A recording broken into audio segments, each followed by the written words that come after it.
Hey guys, I want to welcome you to the weekly Wednesday for the Financial Freedom newsletter, where every week, every Wednesday, we delve into something inspirational, motivational, something excerpt taken from the Financial Freedom weekly newsletter. Wherever you are, if you're listening on Spotify, on iTunes, Google, be sure to click the like, subscribe, share, comment.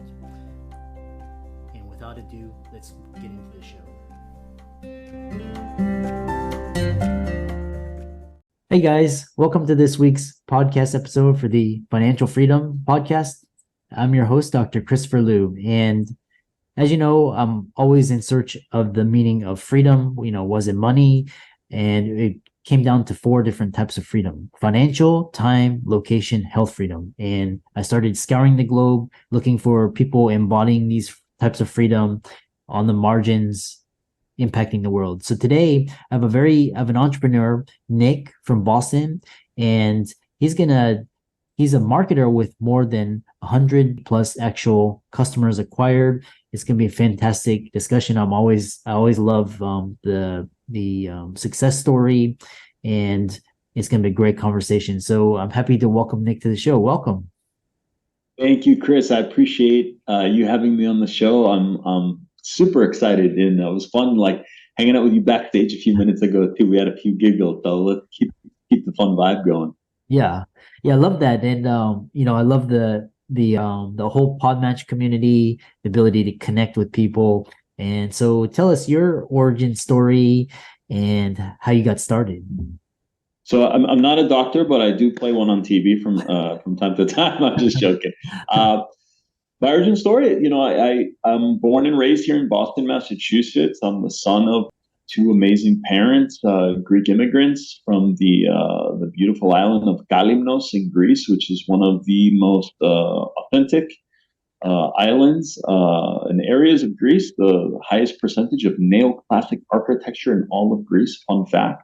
And the best food for sure. I grew up in a hardworking family. People worked, and everyone was an entrepreneur. It wasn't even a discussion growing up in my family. It's just like everyone owned a business. That's just what you did. There was, very few people went out and had careers and moved up the ladder. It wasn't even a thing. You owned a business.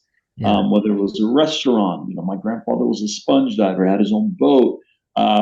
That's kind of what you did. My father owned multiple different businesses growing up. He owned a chain of donut shops for a long time.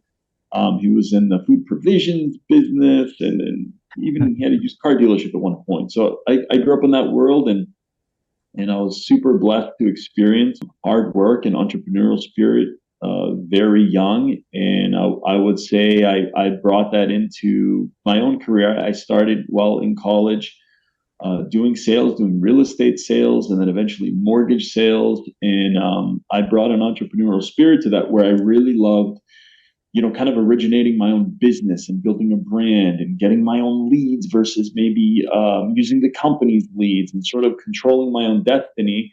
And eventually I was blessed enough to start a consumer financial services company called Key Credit about 15 years ago. We used referral marketing, email marketing, social media, Google Ads, SEO to build that company to over 100,000 actual clients over the course of a little bit more than a decade.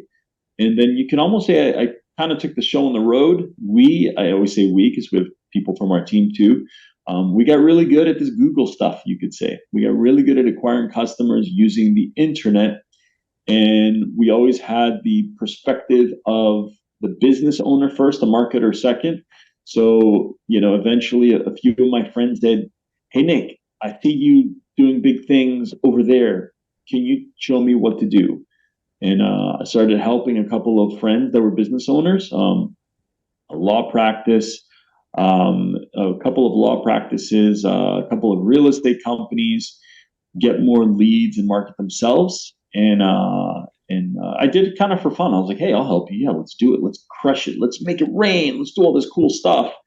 And eventually I was like, "Wow, this is a business. Like, I could actually do this for a job, for a career. And this is a lot of fun too. I get to hang out with business owners all day long.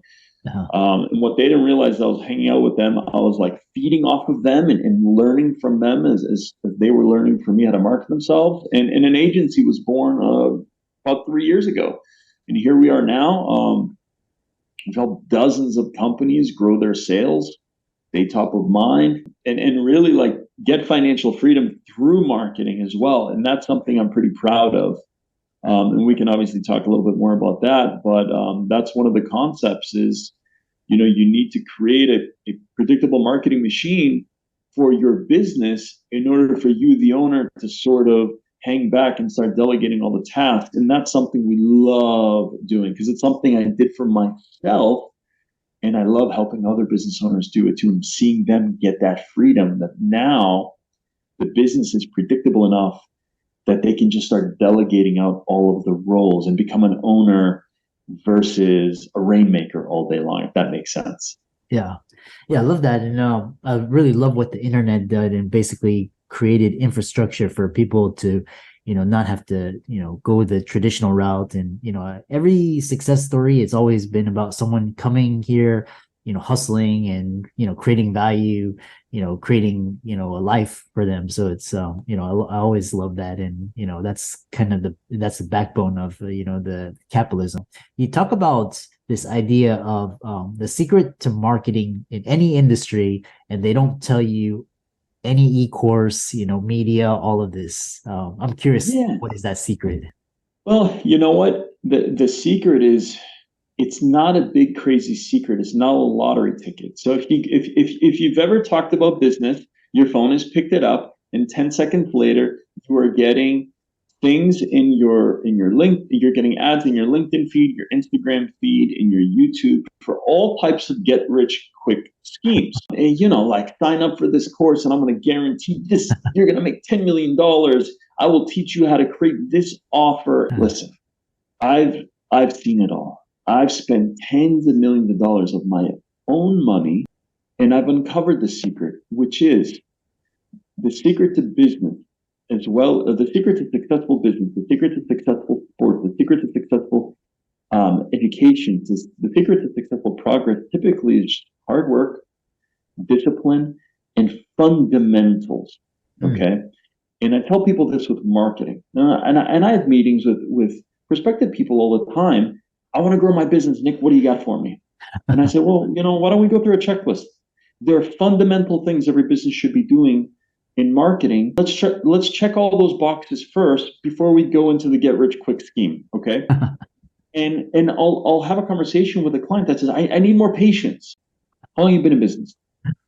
8 years. Great. You need more patience. How many patients have you had? 5,000 patients over the course of so many years. And I'm making up a number here. That's a lot of patience. Before we start investing in ads, which will probably be something we do eventually, what are you doing to stay in touch with all your patients? What do you mean? I mean, you've helped this many real humans over the last XYZ number of years. They've trusted you enough to be their general practitioner, their doctor, their specialist, whatever it is. Are you doing anything to say hi to them every once in a while? To remind them that you are even breathing? When was the last time you've sent an email newsletter? I did one of those once in 2017. Oh, great. Oh, I don't want to be annoying. No, you're not being annoying. If you provide value to someone in your email newsletter, you're being informative. You're giving them value, and you're reminding them that you still breathe. You're giving them value. So let's check off the box. Fundamental number one. Are you doing anything to stay in touch with your past clients? No. Let's come up with something. Let's send an email. Let's send them something through social. Let's send them a personal note. Are you sending a thank you card? Are you sending a Christmas calendar? And it doesn't have to be a solicitation, okay? It can just remind them that you're alive. So that's the first thing. Most people's business growth lies inside of their path book of business. So that's the number one thing I want to mention. And it's cheap, okay? It's almost free. And it feels good. And it's the easiest way. Every patient you have, every client you have, every customer you have, you need to find a way to make sure that that pool of customers that's paying has a birth rate. So what do we say? If a country doesn't have a birth rate above a certain number, every year, eventually the population is going to decrease. Mm. Your business has the same thing. Every customer you have should be able to produce 1.2 customers, 1.1 customers, meaning every customer, every patient you have, if they were to produce 2 referrals for you, and every 100 referrals they sent you, 50% of those people or 60% of those people did business with you, you would have a positive birth rate in your patient count. So let's find a way to do that. That's the big secret, which is not a big secret. If you were to take any business and put it in an alley with no foot traffic, no Google Ads, no nothing, no way to market, they would have to be hyper focused on providing the most amazing service and product. That's marketing 101. And number 2, they would need to find a way to keep top of mind with their past book of business, whether it's email or social. These are new methods. And there are businesses that are in alleys that have no sign, that have no billboard and no Google Ads, and they're successful. So that's the first thing I want to mention. It seems counter to the message of most digital marketing agencies that will tell you, let's just run ads, let's go for it, let's Google this, let's social media that. But if we start with this, what we find is we start producing free customers. Okay, we have a positive birth rate, and then we have high margins in the business, and all of a sudden we have the ability to parlay that capital into the ads, into the social, into all the fancy things we can do online, and do it in an incredibly profitable way. And we can accelerate the growth of a business so quickly that people won't be able to believe what's happening. It's just numbers. I love how you talk about, fundamentals. People think it's just all these fancy tactics. While we're on this idea, we're like secret, where we're like kind of exposing the industry. It's like you talk about, these basics. And then what is it, the one thing about paid marketing that large companies don't want you to know? They keep it a secret under the rug. What is that? The secret that the big guys don't want you to know is that paid marketing should be free. Okay, should be and can be. Okay, but you need to understand the way a gambler thinks. Okay, so I grew up in a household. My dad was a big, card player. That's just the truth. A lot of entrepreneurs are, hanging out in Atlantic City in the 80s, I guess, right? But he taught me a concept once. So in my past business, I remember one day walking into his restaurant and I was kind of like stressed out. And he said, "Hey, what's the matter? What's wrong?" He said, "You're not busy?" And I said, "Dad, I am incredibly busy. The month is over. We did over 1,000 new clients this month." And he said, "Well, what's the matter?" And I said, "Well, I had to pay about $100,000 in advertising to do that." And he said, "No, you didn't." I said, "Why? What do you mean?" "Yes, I did." He said, "You've been telling me the same thing for a year. You've been doing this all year." And I said, "Yeah, it's a $1.2 million. He goes, "No, it's not $1.2 million. He goes, "You spent 100 grand one month. In fact, you spent $1,000 in a particular day, right?" And this is the concept he gave me. He said, "You put $1,000 in marketing into your business today. Okay. And that day it produced enough sales that you made 4. So you made $4,000. Okay. Okay.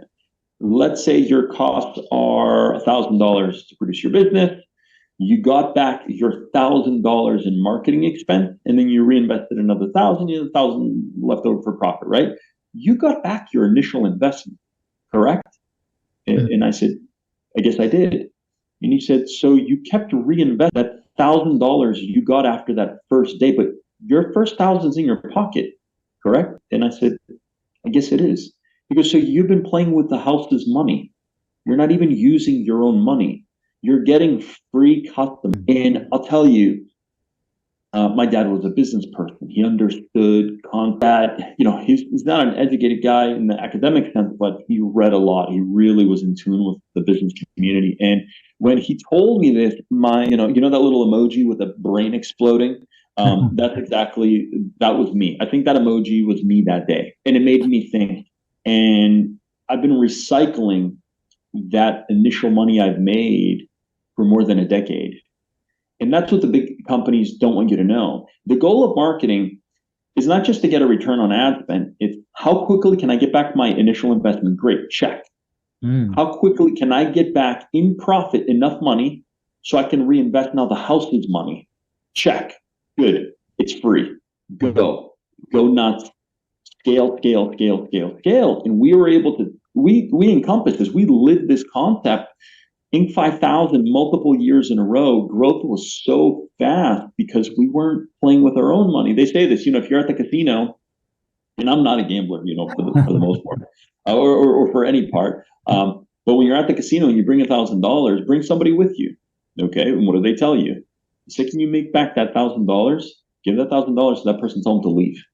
Because at that point, you have zero downside. You're playing with the house's money. It's only upside. If you lose, you lose. You haven't lost anything. It's only upside. And that's kind of the concept with paid ads that you want to have. Okay. And stop stressing the dollar amount and just start stressing getting back that initial investment. How long will it take?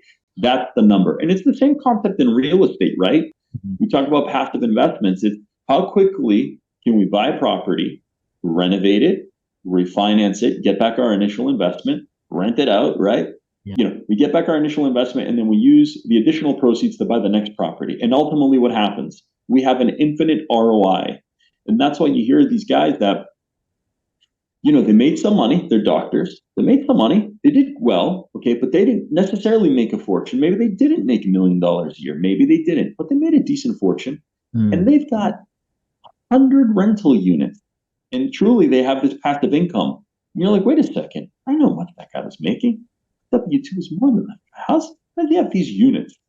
Well, because he used this concept to create passive income. So we're doing the same thing in marketing ad spend and business that the really smart investors are doing over at, like the Smart Money podcast, and they're talking about the Burr system. It's the same thing with paid ads. Yeah, I love that. And it's really basically the velocity of money. And, I love this idea is like, how fast can you make your money back? And then basically the risk. And then that's how, majority of people think, okay, I will make 500 to 1,000 an hour. How many hours can I work? But that's not really tax efficient. So, and then the most wealthiest think what you're talking about. So that's something to point out to the audience, and just the risk, how, and then what is the volatility, and what is the return, and how long do I have to wait to get my money back? So these are all higher order questions. And so I love that. One thing that, and I love this talk because we're talking about all these like country and then everybody says AI is going to take out our jobs and AI is going to replace us. And so, but you say AI is not a threat for marketing on search. And I'm curious to learn why. Here's what I'll say. Since the beginning of time, all very new innovative technology has threatened an industry. Google threatened the librarian. When the hammer was created, it threatened the guy that was hammering things with a rock, right? Or his hands. I don't know what he was doing. There's always been a threat to industries. The automobile came out and it threatened the industry. There was probably a multi-million-dollar industry across the United States of people making saddles for horses, and they were threatened. So now what you have is AI is potentially threatening jobs, okay, which I think there is some truth in the short term. And, there is the question of how is that going to affect search and search advertising? So, which I'll address both, okay? So number one, the idea that it's going to affect advertising dollars from search, I think is a total misconception. And I think, sorry, my video turned off there. I think we need to create the distinction between the types of search, okay? So there is commercial intent search and there's informational intent search, okay? Commercial intent search is, I need someone to do something for me. I need a service, okay? It's the exact type of search you and I might have done 20 years ago when we had the yellow pages at our house. There's almost no difference, okay? We needed a plumber, so we went to the yellow pages and went to the P section and looked for plumbers, right? That's commercial intent search. You're looking for a business, a service provider, a done-for-you something, right? Or a product, okay? Informational intent search is where you're looking for info, okay? You're not looking for a doctor. You're looking to self-diagnose yourself. right? You're looking for information to reaffirm the disease you think you have, right? That's Yeah. info. You're not looking to hire a doc. You're looking to find out why you're having certain symptoms and how to treat yourself naturally, and what you can do to avoid whatever disease it is you think you have. That's informational intent search. The do-it-yourselfer is informational intent search. The research is informational intent search. Right now, AI has massively disrupted informational intent search. Because I don't need to go to the website and research something. The AI could potentially just give me the answer I want. Phenomenal. What's better than that? How will it affect advertising? Listen, Microsoft is not dumb with the release of ChatGPT. They're not making money for selling it for $20 a month. Let's be real, or the free version. They're making money from ads. So they've now integrated it in Bing search. And what do we see? We see more people going over to Bing search. It covers their informational intent purpose, right? Because they can use ChatGPT to answer things for them. But guess what? There's also kind of a hybrid type of search where you're searching for information, but then there is an ad there. And you're like, you know what? Instead of trying to do this myself, let me just click on this freaking ad. Let me just hire the plumber. I don't have time to learn how to unclog my whatever it is, my sink. And there's an ad here. Let's click on it, right? So if anything, it's going to augment search. I think it will definitely affect the overall traffic of people on websites for information, but I don't necessarily think that's a bad thing. And keep in mind, as AI is spitting out all of these responses, it's going to be, and it already is inside of the Bing search ChatGPT, it's already giving us information and helpful links. And I think it's within the dialogue of how it's responding to us. If anything, it's just going to put more people on the internet. And, you know, when they're releasing the for profit, Google's not going to give up. They're not going to give up revenue to give us a bunch of free stuff. Let's be real here.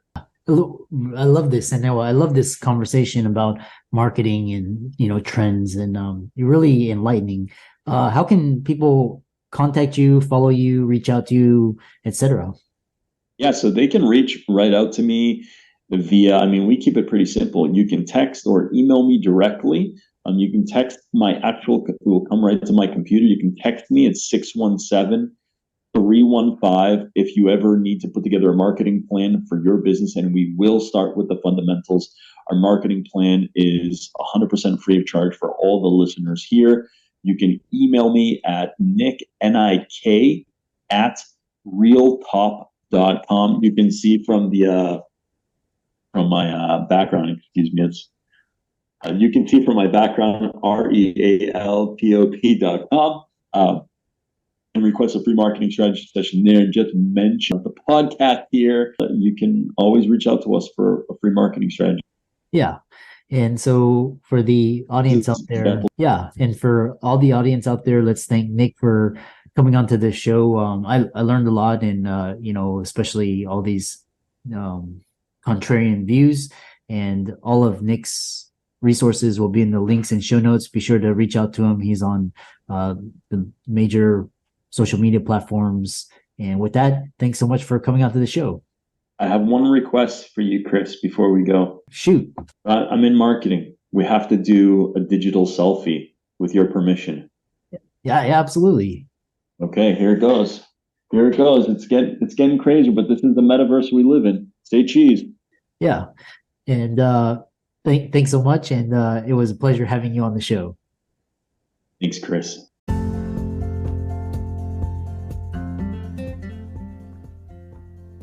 I hope you really enjoyed that wonderful, inspirational, motivational piece. Again, wherever you are listening, if you liked it, be sure to like, comment, share, subscribe. We're on everywhere: Spotify, iTunes, Google, Amazon, Audible. And without much ado, be sure to thank this show's sponsors, and we'll see you next week.